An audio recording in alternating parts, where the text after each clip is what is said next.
ఇప్పుడు వచ్చేసి మనము ప్రజాపాలన, ఓకేనమ్మా. నెక్స్ట్ టాపిక్ మనం డిస్కస్ చేసుకోబోయేది ప్రజాపాలన గురించి మనం కొంచెం డీటెయిల్గా డిస్కస్ చేసుకుందాం. సో ఇంతకుముందు ప్రీవియస్ సెషన్లో మనం మహాలక్ష్మి పథకం అనేది డిస్కస్ చేసుకున్నాము, ఓకేనమ్మా. మహాలక్ష్మి పథకం అనేది చాలా డీటెయిల్గా డిస్కస్ చేసుకున్నాం. దానికంటే ముందు ఈ యొక్క పథకాల యొక్క ఆవిర్భావం December 9th ఏదైతే ఉందో ఆ December 9thకి సంబంధించిన ఏ పథకాలు లాంచ్ అయ్యాయి అనేది మనం డీటెయిల్గా ఐ థింక్ ఇన్ఫర్మేషన్ అనేది మీకు కూడా తెలుసు, బట్ అడిషనల్ ఇన్ఫర్మేషన్ ఏదైనా ఉంటే కొంచెం తీసుకున్నాం, ఓకేనా. సో ఇప్పుడు మనము ప్రజాపాలన, సో ఆల్రెడీ మనకి December 9th ఈ యొక్క ప్రజాపాలనకి సంబంధించిన ఆ పథకాలకి సంబంధించి ఏదైతే లాంచ్ అయింది, మరి అప్లికేషన్, ఓకేనమ్మా, దరఖాస్తు అని చెప్పేసి అంటాం. ఆ అప్లికేషన్ వితౌట్ ఎనీ ఇంటర్మీడియేటరీస్, ఎటువంటి మధ్యవర్తులు లేకుండా డైరెక్ట్గా ఆ యొక్క ప్రభుత్వానికి సంబంధించిన ఆ సర్వీసెస్ అనేది ఏదైతున్నాయో, గవర్నమెంట్కి సంబంధించిన ఆ సేవలు అనేది ఏదైతున్నాయో డైరెక్ట్గా ప్రజల వద్దకే తీసుకెళ్ళాలి, ఓకేనమ్మా. ఎటువంటి మధ్యవర్తులు లేకుండా, ఎటువంటి కమిషన్లు లేకుండా. కొంతమంది చూసుకుంటే ఈ యొక్క పథకాలకి లబ్ధి పొందాలి అంటే డెఫినెట్గా వాళ్ళు ఆ యొక్క మధ్యవర్తుల యొక్క సహాయ సహకారాలతోనే వాళ్ళు వెళ్తుంటారు. సో అలా కాకుండా డైరెక్ట్గా అప్లికేషన్ ఫిల్ చేసి నియర్ బై ఆ యొక్క పంచాయత్ సెక్రటరీలు, మీ అందరికీ తెలిసింది కదా, ఆ యొక్క గ్రామ పంచాయతీలో కానీ ఆ యొక్క పట్టణ ప్రాంతాల్లో కానీ ఆ యొక్క పంచాయతీ ఆ యొక్క గవర్నమెంట్ అఫీషియల్స్ ఎవరైతున్నారో వాళ్ళ యొక్క సహాయంతో ఇవన్నీ కూడా అప్లికేషన్స్ అనేది రిలీజ్ చేయడం జరిగింది, సబ్మిట్ చేయడం జరిగింది. సో దానికి సంబంధించిన ఆ యొక్క స్కీమే ప్రజాపాలన 28th December నుంచి 6th January వరకు ఇది కొనసాగించడం జరిగింది. So government has release the Prajapalana application which will carry out all the promises made by the Congress party before the elections. దీనికంటే ముందు మహాలక్ష్మి పథకానికి సంబంధించిన ఏదైతే ఉందో అది ఆల్రెడీ 7th రిలీజ్ చేశారు, 7th December. బట్ ఓవరాల్గా ఈ యొక్క అభయహస్తంలో భాగంగా మాత్రం ఈ యొక్క ప్రజాపాలన అప్లికేషన్ అనేది రిలీజ్ చేయడం జరిగింది. ఆ అప్డేట్ కూడా ఎగ్జామినేషన్ పాయింట్ ఆఫ్ వ్యూ ఎలా అడుగుతాడు, ఆ మైక్రో లెవెల్లో ఉన్న ఏ అంశాలు కూడా ఎలా అడుగుతాడు, ముందు ఏ అప్లికేషన్ రిలీజ్ అయింది, తర్వాత ఏ అప్లికేషన్ రిలీజ్ అయింది అనేది కూడా మనం డీటెయిల్గా మనం ఒక ఇన్ఫర్మేషన్ అనేది మీకు ఇస్తాను. సో ప్రభుత్వం it tends to make accessibility process to government services easier. So ఇది ప్రభుత్వ సేవలకు సులభంగా చేరుకునే విధంగా ఆ ప్రక్రియని సులభతరం చేస్తుంది. Interested participants can even register their grievances to the government directly without contacting the middle men. So మధ్యవర్తులు ఎవరైతున్నారో, వాళ్ళ యొక్క సహాయం లేకుండా లబ్ధిదారులు ఎవరైతున్నారో, ఆసక్తి కలిగిన వాళ్ళు ఎవరైతున్నారో, బెనిఫిట్ పొందాలనుకున్న వాళ్ళు డైరెక్ట్గా ప్రజాపాలన అప్లికేషన్ అనేది ఆఫ్లైన్ అండ్ ఆన్లైన్ మోడ్లో మీరు రెండు కూడా అప్లై చేసుకోవచ్చు. హియర్ ఈజ్ ద ప్రజాపాలనకి సంబంధించిన ఆ బాహ్యస్థంలో భాగంగా ఆ కుటుంబ వివరాలు కనిపిస్తుంది కదా. సరే ఇది ఎగ్జామినేషన్ ఇంపార్టెంట్ అంటే ఇంపార్టెంట్ కాదమ్మా, కానీ చాలామందికి తెలియాలి కదా ఎస్ అసలు ఎలా ఉంటుందని చెప్పేసి. అసలు కొన్ని అభయహస్తకి సంబంధించిన ఏదైతే ఉందో అప్లికేషన్స్ కూడా చాలామందికి తెలియదు ఎలా ఉంటుందని చెప్పేసి. ఫర్ ఎగ్జాంపుల్ మీరు గృహజ్యోతి పథకం ఉంది, ఆ గృహజ్యోతి పథకం కింద మీకు ఉచిత కరెంట్ అనేది 200 యూనిట్ల వరకు ఇస్తున్నారు. సో మీ యొక్క ఏదైతే ఉందో ఇంతకుముందు ప్రతి నెల మీ యొక్క గృహ విద్యుత్ వినియోగం అనేది ఎన్ని యూనిట్లు, 0 నుంచి 100, 100 నుంచి 200, 200 కంటే పైన. సో గృహ వినియోగ విద్యుత్ సంబంధించిన మీటర్ కనెక్షన్ సంఖ్య ఎంత. ఇప్పుడు చేయూత పథకం ఉంది, ఈ చేయూత పథకం కింద ఎంతమందికి ఇస్తున్నారు మా పెన్షన్ అనేది 9, ఓకేనా. ఎన్ని రకాలకి సంబంధించిన ఎన్ని సెక్షన్స్, ఆ యొక్క 9 వర్గాలకి సంబంధించింది ఇస్తున్నారు. సో 4,000 రూపాయలు అనేది పెన్షన్ ఇస్తున్నారు. అది కాకుండా దివ్యాంగులు ఎవరైతున్నారో వాళ్ళకి 6,000 రూపాయలు అనేది పెన్షన్ అనేది ప్రొవైడ్ చేయడం జరుగుతుంది. సో దానికి సంబంధించిన అప్లికేషన్ ఏ లబ్ధిదారుడి కిందకి వస్తావు అనేది చాలా క్లియర్గా ఇక్కడ మెన్షన్ చేయడం జరిగింది, ఓకేనా. సో ఇక్కడ ఆల్రెడీ ఎవరైతే ప్రజెంట్ పెన్షన్ అనేది ఎవరైతే పొందుతున్నారో వాళ్ళని అప్లై చేయాల్సిన అవసరం లేదమ్మా. ఆల్రెడీ కొత్తగా అప్లై ఎవరైతే చేయాలనుకుంటున్న వాళ్ళకి మాత్రం నువ్వు వృద్ధాప్యుల కిందకి వస్తావా, గీత కార్మికుల, డయాలిసిస్, బీడీ కార్మికుల, ఒంటరి మహిళల కిందకి వస్తుందా, సో వితంతువ, చేనేత కార్మికులు, ఎయిడ్స్ వ్యాధిగ్రస్తులు, ఫైలేరియా, ఏదైతే మనం చెప్పుకున్న బీడీ, ఏదైతే మనం చెప్పుకున్న రోలర్సా, వీళ్ళందరూ కూడా వాటికి సంబంధించిన దరఖాస్తును చేసుకుంటే ఆ యొక్క సదరన్ సర్టిఫికేట్ లాంటి నెంబర్స్ అవన్నీ కూడా అప్లై చేస్తే ఆటోమేటిక్గా మీకు ఏ పథకం కిందకి లబ్ధి కిందకి వస్తామనేది చాలా క్లియర్గా మెన్షన్ చేయడం జరిగిందమ్మా, ఓకేనా. So I think I just given some brief idea. Okay, ఇలా మనకి ప్రాక్టికల్గా కూడా మీకు చూపిస్తున్నానమ్మా. అయితే ఇంతకుముందు కూడా చెప్పాను ఏమని, ప్రజాపాలనకి సంబంధించిన దరఖాస్తు అనేది మనకి 28th December అని చెప్పేసి, కానీ మహాలక్ష్మి స్కీమ్ అప్లికేషన్ అనేది ఏదైతుందో through offline mode by collecting the application from gram mandals from 7/12 ఏదైతే మనం చెప్పుకున్న 2023, అంటే ఆల్రెడీ 7వ తారీఖున 7th December అనేది ఏదైతే ఉందో 2023ని ఈ మహాలక్ష్మి పథకానికి ఎప్పుడైతే లాంచ్ చేశారో అప్పుడే ఆ అప్లికేషన్స్ అనేది రిలీజ్ చేశారు అనేది మాత్రం కొంచెం గుర్తుపెట్టుకోండి. మేబీ ఒకవేళ ఇన్డెప్త్ అనాలిసిస్ అని అడిగితే మాత్రం అప్లికేషన్ ఆఫ్లైన్ మోడ్లో ఎప్పుడు రిలీజ్ చేశారు అనేది కూడా కొంచెం గుర్తుపెట్టుకోవడానికి ప్రయత్నించండి అమ్మా. ఇన్ఫర్మేషన్ అంతా కూడా ఉంటుంది. నెక్స్ట్ ఇంకా మహాలక్ష్మి పథకం అనేది మనం ఫినిష్ చేసాం, ఓకేనా. సో ఆ యొక్క ప్రజాపాలనకి సంబంధించిన దరఖాస్తు వివరాలు, అప్లికేషన్ ఏ విధంగా ఉంటుంది అనేది జస్ట్ ఒక బ్రీఫ్ ఐడియా ఇచ్చాను. డేట్స్ కొంచెం గుర్తుపెట్టుకోండి. అండ్ మహాలక్ష్మి పథకానికి సంబంధించిన దరఖాస్తు అనేది ఫస్ట్, ఓకేనా. ఆ నికట్ జరీనా ఇలాంటివన్నీ ఇన్ఫర్మేషన్. అండ్ అదే టైంలో 9th December లాంచ్ చేసిన ఇంకొక ముఖ్యమైన పథకం వచ్చేసి మనకి చేయూత. ఓకేనా, చేయూత పథకం అనేది ఏదైతుందో ఆ చేయూత పథకం అనేది పెన్షన్దారుడు ఎవరైతున్నారో ఓకేనా పెన్షన్స్ అనేది వాళ్ళకి ఇవ్వడం జరుగుతుంది. ఎవరికి? As a part of social security. ముందు మనం ఏ పథకం చదువుకున్నా కానీ దాని బ్యాక్గ్రౌండ్ అనేది తెలుసుకోవడం అనేది చాలా చాలా ముఖ్యమమ్మ. సో ఇవన్నీ కూడా చూసుకుంటే మనకి ఏదైతే భాగం ఉంది ఇందులో భాగంగా సోషల్ సెక్యూరిటీ ఏదైతే ఉందో ఇందులో భాగంగా సోషల్ సెక్యూరిటీ సామాజిక ఆర్ సాంఘిక భద్రత అని చెప్పేసి అంటాం. ఓకేనా, ఆ యొక్క సాంఘిక భద్రత అనేది ఏదైతే ఉందో ఆ సాంఘిక భద్రత రూపంలో ఆల్రెడీ మనకి సోషల్ సెక్యూరిటీ అని చెప్పేసి ఈ యొక్క గ్రూప్ 2లో పర్టికులర్గా గ్రూప్ 2లో పేపర్ 3 ఏదైతే ఉందో పార్ట్ సిలో ఏదైతే ఉందో పార్ట్ సిలో ఈ డెవలప్మెంట్ ఇష్యూస్ అండ్ చేంజ్లో మనకి చాలా క్లియర్గా వాళ్ళు ఇది మెన్షన్ చేయడం జరిగింది. ఏది దీనికి సంబంధించిన అంశాలు అనేది ఓకేనా సోషల్ సెక్యూరిటీ విద్య వైద్యం అని చెప్పేసి ఓకేనా. సో ఆ యొక్క సామాజిక సాంఘిక భద్రత ఏదైతే ఉందో ఆల్రెడీ మనకి చాలా క్లియర్గా మన డిపిఎస్పిస్లో మెన్షన్ చేయడం జరిగింది. Directive principles of state policies ఆదేశిక సూత్రాలు నిర్దేశక నియమాలు అని చెప్పేసి మనకి పార్ట్ 4 అనే భాగంలో చాలా క్లియర్గా మెన్షన్ చేయడం జరిగింది. ఎవరైతే వృద్ధులు ఎవరైతే ఉన్నారో ఓకేనా ఒంటరి మహిళలు ఎవరైతే ఉన్నారో ఓకేనా గర్భిణీలు ఎవరైతే ఉన్నారో దివ్యాంగులు ఎవరైతే ఉన్నారో సో వాళ్ళందరికీ కూడా ఓకేనా సో ప్రభుత్వం అనేది బాధ్యతగా తన వంతు కృషిగా తన యొక్క బాధ్యతగా వీళ్ళందరికీ కూడా ఆర్థికంగా ఇన్కమ్ సెక్యూరిటీ అనేది ఓకేనా ఆదాయ భద్రత అనేది కల్పించాలి ఆరోగ్య భద్రత అనేది కల్పించాలని చెప్పేసి చాలా క్లియర్గా చాలా స్పష్టంగా ఆ యొక్క రాష్ట్ర ప్రభుత్వాలు కేంద్ర ప్రభుత్వాలు అనేది చొరవ తీసుకోవాలి బాధ్యతగా తీసుకోవాలని చెప్పేసి చాలా క్లియర్గా మెన్షన్ చేయడం జరిగింది. సో అందులో భాగంగానే ఎన్ఎస్ఏపి ఇదే మనకున్న ఆ యొక్క ప్రభుత్వం నేషనల్ సోషల్ అసిస్టెంట్ ప్రోగ్రామ్ 1995లో అమ్మ National Social Assistance Programme already మీరు ప్రణాళికలో చదివే ఉంటారు. సో జాతీయ సహాయ పథకం అని చెప్పేసి ఉంటారు ఓకేనా సామాజిక సహాయ పథకం అని చెప్పేసి అంటాం నేషనల్ సోషల్ అసిస్టెంట్ ప్రోగ్రామ్ అని చెప్పేసి ఆల్రెడీ ఆ కాలంలోనే మనకి వృద్ధులు ఎవరైతే ఉన్నారో వాళ్ళకి పెన్షన్ అనేది ఇవ్వడము ఎవరైతే మాతృమూర్తులు ఎవరైతే ఉన్నారో ఓకేనా గర్భిణీలు ఎవరైతే ఉన్నారో వాళ్ళకి మ్యాటర్నిటీ బెనిఫిట్ స్కీమ్స్ అనేది ఇవ్వడము ఓకే విడోస్ ఎవరైతే ఉన్నారో వితంతులు ఎవరైతే ఉన్నారో వాళ్ళకి ఆర్థిక భరోసా అనేది కల్పించడం లాంటి పథకాలు అనేది కేంద్రము వాళ్ళు అమలు చేయడం జరిగింది. సో రాష్ట్ర ప్రభుత్వాలు కూడా వాళ్ళ యొక్క వాటా వాళ్ళ యొక్క షేర్ అనేది కంట్రిబ్యూషన్ అనేది షేర్ చేస్తూ ఆ యొక్క ప్రభుత్వాలు అనేది దీన్ని కొనసాగించడం జరుగుతుంది. సో గత ప్రభుత్వం కూడా మనకి కొనసాగించడం జరిగింది ఇప్పటికీ కూడా చూసుకుంటే ఆ పెన్షన్ పథకం అనేది కొనసాగించడం జరుగుతుంది. కాకపోతే పేరు అనేది మారిందమ్మా ఇప్పుడు పేరు వచ్చేసి చేయూత స్కీమ్ అని చెప్పేసి వాళ్ళు మెన్షన్ చేయడం జరిగింది ఓకేనా. So on the scheme was launched by the CM of Telangana already మనం చెప్పుకున్నాం Reddy Telangana assembly elections on the historical day of Telangana on December 9th the Cheyutha scheme was launch along with the Mahalakshmi scheme. అందుకే ముందు మహాలక్ష్మి గురించి చెప్పాను తర్వాత వచ్చేసి చేయూత స్కీమ్ గురించి మీకు క్లియర్గా ఎక్స్ప్లెయిన్ చేస్తున్నామా. సో మహాలక్ష్మి పథకం తెలంగాణలో పాటు చేయూత పథకాన్ని కూడా ప్రారంభించారు. సో 4,000 రూపాయలు అనేది మనకి పెన్షన్ అనేది ఇవ్వడం జరుగుతుంది. అయితే ఎన్ని రకాల వర్గాల వారికి అనేది మనకి ఇంపార్టెంట్ అమ్మా 9 సెక్షన్స్ అన్న సంగతి గుర్తుపెట్టుకోండి 9 రకాల వర్గాలకన్నా సంగతి గుర్తుపెట్టుకోండి.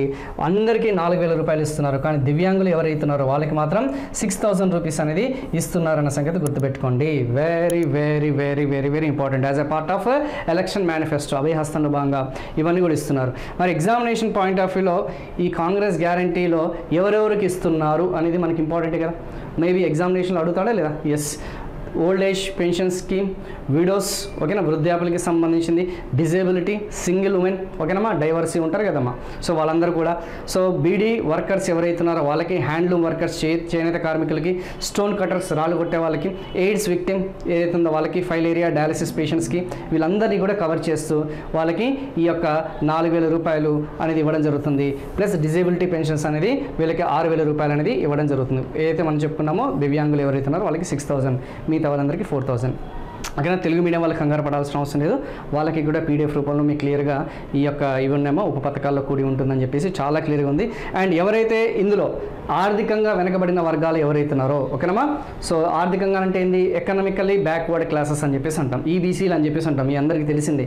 ఆ ఈబీసీ వాళ్ళకి ఎకనామిక్ బ్యాక్వర్డ్ ఎవరైతున్నారో వాళ్ళందరికీ కూడా ఇన్సూరెన్స్ 10 లక్షల రూపాయల వరకు హెల్త్ కేర్ ఇన్సూరెన్స్ అనేది ప్రొవైడ్ చేయడం జరుగుతుంది యాజ్ ఎ పార్ట్ ఆఫ్ చేయూతలో భాగంగా చూసుకుంటే ఓకే, చేయూతలో భాగంగా 10 లక్షల వరకు వాళ్ళకి ఆరోగ్య బీమా, వెరీ వెరీ వెరీ ఇంపార్టెంట్. చేయూత అనే భాగంగా చూసుకుంటే, చేయూతలో భాగంగా చూసుకుంటే అంటే ఇట్స్ అన్ అంబ్రెలా స్కీమ్ అమ్మ. ఆరోగ్యశ్రీ అనేది సపరేట్గా కాకుండా సో ఆ యొక్క చేయూత పథకం కింద వాళ్ళు ఈబీసీ వాళ్ళు ఎవరైతే ఉన్నారో, ఎకనామిక్ బ్యాక్వర్డ్ క్లాసెస్ అనేది వాళ్ళు అవుతున్నారో, అన్ని వర్గాల వాళ్ళకి, అన్ని కులాల వారికి, అన్ని మతాల వారికి 10 లక్షల వరకు వాళ్ళకి ఆరోగ్య బీమా అనేది వాళ్ళకి కల్పించడం జరిగిందన్న సంగతి గుర్తుపెట్టుకోండి. Very very important. ఇది కాకుండా ఎవరైతే ఈ క్యాబ్ డ్రైవర్స్ ఎవరైతే ఉన్నారో, ఆటో డ్రైవర్స్ ఎవరైతే ఉన్నారో, ఫుడ్ డెలివరీ జొమాటో, స్విగ్గీ లాంటి ఎవరైతే ఉన్నారో సో వాళ్ళందరికీ కూడా యాక్సిడెంటల్ ఇన్సూరెన్స్, ప్రమాదవశాత్తు ఎవరైనా చనిపోయినా కానీ వాళ్ళ కుటుంబాలకి 5 లక్షల వరకు బీమా సౌకర్యం అనేది వాళ్ళకి కల్పించడం జరుగుతుంది. సో వెరీ ఇంపార్టెంట్ ఏంటంటే ఇందులో 3 కాంపోనెంట్స్ ఉన్నాయి. చేయూతలో హోలిస్టిక్గా అడిగితే సో మనందరికీ తెలుస్తుంది 10 లక్షల ఆరోగ్యశ్రీ బీమా అనేది అందరికీ తెలిసిందే, 5 లక్షల వరకు యాక్సిడెంటల్ ఇన్సూరెన్స్ మీరే చదివి ఉంటారు. కానీ ఓవరాల్గా అడిగినప్పుడు చేయూతలో ఎన్ని భాగాలుగా ఈ యొక్క పథకం అనేది అమలు చేయడం జరుగుతుంది, లేదంటే చేయూతలో భాగం కాని అంశం ఏంది అని అడిగితే ఖచ్చితంగా మీరు గుర్తుపెట్టుకోవాల్సింది ఒకటి పెన్షన్, రెండోది వచ్చేసి హెల్త్ ఇన్సూరెన్స్, మూడోది వచ్చేసి ఏదైతే మనం చెప్పుకున్న యాక్సిడెంటల్ ఇన్సూరెన్స్. ఓకేనా, యాక్సిడెంటల్ ప్రమాదవశాత్తు బీమా అనేది కూడా మనకి ఇంపార్టెంటే. సో ఖచ్చితంగా రిక్వైర్డ్ సర్టిఫికేట్స్ ఉంది, అవన్నీ కూడా సబ్మిట్ చేస్తే ఫ్యామిలీ సర్టిఫికేట్స్ అవన్నీ కూడా వాళ్ళకి ఇవ్వడం జరుగుతుంది. Very very important. సో ఇలా మీరు ఒక పథకాన్ని కాంప్రహెన్సివ్గా సమగ్రంగా చదవడానికి ప్రయత్నించడం. 10 లక్షల ఆరోగ్య రక్షణ కవరేజ్ మరియు వీళ్ళందరికీ కూడా 5 లక్షల బీమా సౌకర్యం, యాక్సిడెంటల్ ప్రమాదవశాత్తు బీమా. అయితే ఒక్కొక్క దానికి ఆ యొక్క సర్టిఫికేట్ అనేది అర్హులు అనేది ఎవరు ఉంటారు అనేది కూడా ఖచ్చితంగా మనకి ఎగ్జామినేషన్లో అడిగే ఛాన్సెస్ ఉందమ్మా. ఇప్పుడు ఫర్ ఎగ్జాంపుల్ డిజేబిలిటీ ఉన్నారు, ఎవరైతే మనం చెప్పుకున్న దివ్యాంగులు ఎవరైతే ఉన్నారో, ఫిజికల్లీ హ్యాండిక్యాప్డ్ ఎవరైతే ఉన్నారో, మెంటలీ ఛాలెంజ్ పర్సన్స్ ఎవరైతే ఉన్నారో వాళ్ళకి సదరం సర్టిఫికేట్ ఉంటుందమ్మా. సో ఎవరైతే డిస్ట్రిక్ట్ మెడికల్ ఆఫీసర్ ఎవరైతే ఉన్నారో వాళ్ళు ఆ సర్టిఫికేట్ అనేది ఇస్తేనే దీనికి అర్హులుగా ఉంటారు. అండ్ ఎవరైతే ఎవరైతే వితంతువులు ఎవరైతే ఉన్నారో, చనిపోయిన భర్త కలిగిన వాళ్ళు ఎవరైతే ఉన్నారో వాళ్ళకి ఖచ్చితంగా కావాల్సింది డెత్ సర్టిఫికేట్, హస్బెండ్కి సంబంధించిన ఆధార్ కార్డు అండ్ వాటికి సంబంధించిన డెత్ సర్టిఫికేట్ అనేది ఖచ్చితంగా సబ్మిట్ చేస్తే వాళ్ళు అర్హులుగా ఉంటారన్న సంగతి గుర్తుపెట్టుకోండి. వీడియోకి సంబంధించింది అండ్ హస్బెండ్కి సంబంధించిన death certificate for video applicants. మరి ఈ వీడియో అప్లికెంట్ అనేది దీనికి సంబంధించింది ఏంటి సార్ అంటే ఇది వృద్ధాప్యులకి సంబంధించిందమ్మా. ఇది వృద్ధులు ఎవరైతే ఉన్నారో ఆ యొక్క వృద్ధాప్య పెన్షన్కి సంబంధించిన ఒకటి ఉంటుంది, ఇదేమో సాధారణ మహిళలకి సంబంధించింది ఉంటుంది. Unmarried affidavit for single women అనేది ఎవరైతే ఉన్నారో అన్మ్యారీడ్ అఫిడవిట్ అనేది ఏదైతే ఉందో ఓకేనా. పట్టణ ప్రాంతాల్లో అయితే 35 సంవత్సరాల వరకు, గ్రామీణ ప్రాంతాల్లో అయితే 30 సంవత్సరాలు బిలో ఉండకూడదు. ఓకేనమ్మా, మళ్ళీ రిపీట్ చేస్తున్నాను. అన్మ్యారీడ్ అఫిడవిట్ అనేది ఏదైతే ఉందో ఓకేనమ్మా. సో అన్మ్యారీడ్ అఫిడవిట్ అనేది ఏదైతే ఉందో పట్టణ ప్రాంతాల్లో నీకు 35 ఇయర్స్ బిలో ఉన్న వాళ్ళకి ఇది అప్లికేబుల్ కాదు. అదే గ్రామీణ ప్రాంతాల్లో ఉన్న వాళ్ళకి 30 ఇయర్స్ బిలో ఉన్న వాళ్ళకి అప్లికేబుల్ కాదన్న సంగతి గుర్తుపెట్టుకోండి. అంటే నీకు ఇక్కడ 35 సంవత్సరాలు నిండితేనే కంప్లీట్ చేస్తేనే 30 సంవత్సరాలు నిండితేనే కంప్లీట్ చేస్తేనే నువ్వు ఒంటరి మహిళ అనే కిందికి వస్తావు. ఒంటరి మహిళ అనేది కిందికి వస్తావు. ఎక్కడ? అర్బన్ ఏరియాస్లో, పట్టణ ప్రాంతాల్లో. అదే నీకు గ్రామీణ ప్రాంతాల్లో చూసుకుంటే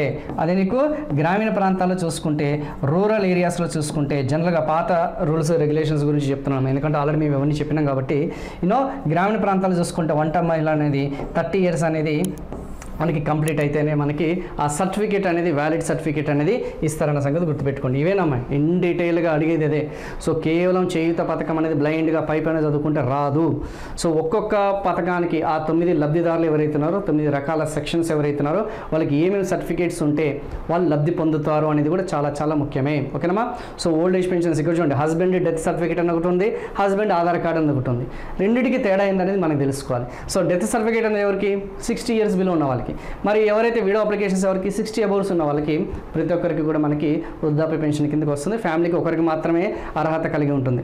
అండ్ బీడీ వర్కర్స్ ఓకేనా, ఏదైతే ఈపీఎఫ్కి సంబంధించిన ఎన్రోల్మెంట్ కార్డు అనేది ఉంటుంది. హ్యాండ్లూమ్ వర్కర్స్ అసోసియేషన్స్ ఉంటాయి కదమ్మా, వాళ్ళకి కోఆపరేటివ్ సొసైటీస్ లేదా రిజిస్ట్రేషన్ ఏదైతే చేసుకుంటారో దానికి సంబంధించిన గుర్తింపు కార్డు అనేది వాళ్ళు సబ్మిట్ చేయాలి. So proof of stone cutter worker వాళ్ళకు కూడా ఆ యొక్క కోఆపరేటివ్ సొసైటీస్ ఏదైతుందో ఆ రిజిస్టర్డ్ ఏదైతే ఫ్యాక్టరీ కానీ ఆ కంపెనీ కానీ ఏదైతుందో వాళ్ళకి ఐడి కార్డ్స్ అనేది ఉంటాయి కాబట్టి ఎంప్లాయ్మెంట్కి సంబంధించింది వాళ్ళకి ఇవ్వడం జరుగుతుంది. సో HIV/AIDS పేషెంట్స్కి మెడికల్ సర్టిఫికేట్స్ అండ్ డయాలసిస్ ఫెయిలేరియాకి సంబంధించిన ఏదైతుందో మెడికల్ సర్టిఫికేట్స్. అయితే ఇక్కడ మీరు గుర్తుపెట్టుకోవాల్సింది ఏంటంటే ఏ రకానికి సంబంధించిన ఆ యొక్క ఆరోగ్య సర్టిఫికేట్ అవసరం లేదు అని అడుగుతాడమ్మా. మేబీ ఈ యొక్క ఎవరైతే ఫైలేరియా కానీ లేకపోతే మనం చెప్పుకున్న HIV పేషెంట్స్ కానీ లేకపోతే డయాలసిస్ పేషెంట్స్ ఇంకొక ఆప్షన్ అనేది యాడ్ చేసి ఇస్తాడు. ఇందులో చేయూత పథకం కిందకి రాని మెడికల్ పెన్షన్ పథకం ఏందని అడుగుతాడు. ఉన్న వాటిని మనం గుర్తుపెట్టుకోవాలి. ఇందులో నుంచి మనకి బిట్ అనేది ఏ విధంగా వచ్చే అవకాశాలు అనేది ఉన్నాయి అనే దాని మీద మీరు ఎక్కువగా ఫోకస్ చేయండి. ప్రతిదీ కూడా అర్హత అనేది కాదు. సో కాంప్రహెన్సివ్గా ఆలోచిస్తే మెడికల్ సర్టిఫికేట్ ఓకేనా, హెచ్ఐవి పేషెంట్స్కి పెన్షన్ ఇస్తారు, అండ్ ఫైలేరియా పేషెంట్స్కి ఇస్తున్నారు, అండ్ డయాలిసిస్ పేషెంట్స్కి ఇస్తున్నారు. సో క్యాన్సర్ పేషెంట్స్కి ఉందంటే లేదు, ఆప్షన్లో అది ఇస్తాడు. ఓకే, చేయుత పథకం అనేది క్యాన్సర్ పేషెంట్స్కి లబ్ధి కాకూడదు అనేది, లబ్ధి లేదన్న సంగతి కొంచెం గుర్తుపెట్టుకోండి. ఓకేనా. So the Cheyutha will scheme will operate under Rajiv Aarogyasri. ఇది ఆల్రెడీ మనం చెప్పుకున్నాం ఇందాకనే. రాజీవ్ ఆరోగ్యశ్రీ కింద మనకి ఇది 10 లక్షల వరకు ఉచిత వైద్య మరియు ఆరోగ్య కవరేజ్. సో ఇలా మెడికల్ ప్యాకేజెస్ ఆ స్కీమ్ అనేది ఎన్ని డిఫరెంట్, ఇది ఎగ్జామినేషన్లో అడుగుతాడు. ఒకవేళ పైన అడిగిందంటే క్వశ్చన్ అనేది ఇప్పటి వరకు మనం చెప్పుకునే అన్ని కూడా మనకు వస్తాయి. లేదు ఒకవేళ మనల్ని బిట్ డెఫినెట్గా హై లెవెల్ బిట్ అనేది అడిగిందంటే డెఫినెట్గా ఎన్ని ఆపరేషన్స్, ఎన్ని సర్జికల్ ఆపరేషన్స్, లేకపోతే ఎన్ని ప్యాకేజెస్ అనేది ఈ యొక్క ఆరోగ్యశ్రీ పథకం కింద ఇంక్లూడ్ అయినాయి అని అడుగుతాడు. సో అలా చూసుకుంటే మనకి ఆ యొక్క 1672 డిఫరెంట్ మెడికల్ ప్యాకేజెస్ అనొచ్చు, ట్రీట్మెంట్స్ అనొచ్చు, డయాగ్నోస్టిక్స్ అని చెప్పేసి అనొచ్చు, వాట్ ఎవర్ ఇట్ ఈస్. ఓకేనా. అండ్ 21 స్పెషాలిటీ సర్వీసెస్, ప్రత్యేకమైన ఓకేనమ్మా ఆ యొక్క సేవలు అనేది లైక్ కార్డియాక్కి సంబంధించిన కానీ, బ్రెయిన్కి సంబంధించిన కానీ, ఆర్థోపెడిక్కి సంబంధించిన కానీ, మజిల్స్కి సంబంధించింది కానీ ఓకేనా. అలా సూపర్ స్పెషాలిటీ హాస్పిటల్స్ ఏదైతే లైక్ పెద్ద పెద్ద ఈ యొక్క మల్టీ సూపర్ స్పెషాలిటీస్ హాస్పిటల్స్లో మాత్రమే ట్రీట్మెంట్ ఇచ్చే ఏవైతే ఉన్నాయో అవి 21 వరకు ఉన్నాయి. సో అలా కొంచెం మీరు ఈ 2 నెంబర్స్ అనేది కొంచెం గుర్తుపెట్టుకోవడానికి ప్రయత్నించండి. ఓకేనా. బిట్ అనేది టఫ్ లెవెల్ ఒకవేళ అడిగిందంటే మాత్రం ఇక్కడ మిమ్మల్ని దొక్కుతాడమ్మా. బిట్ అనేది దొక్కుతాడు. పైన చేస్తే ముందు ఎవడైనా సరే జనరల్గా న్యూస్ పేపర్ చూసినా కానీ, మ్యాగజైన్స్ చూసినా కానీ మనకి ఈజీగా అర్థమవుతుంది. ఓకేనా. సో మిగతావన్నీ కూడా ఆల్రెడీ మనం డీటెయిల్డ్ ఎక్స్ప్లెనేషన్ అనేది మీకు ఇవ్వడం జరిగింది. దాదాపు చేయుత పథకం కింద దాదాపు తెలంగాణ రాష్ట్రంలో 90 లక్షల మంది కుటుంబాలు లబ్ధి పొందుతాయని చెప్పేసి ఒక అంచనా ఉంది. ఆల్రెడీ మహాలక్ష్మి పథకం కింద దాదాపు 1.5 కోటి మంది లబ్ధి పొందుతామని చెప్పేసి ఆల్రెడీ మనం చెప్పుకున్నాం. ఎన్ని కుటుంబాలు లబ్ధి పొందుతున్నాయనేది కూడా కాంప్రహెన్సివ్గానే చూసుకోండి.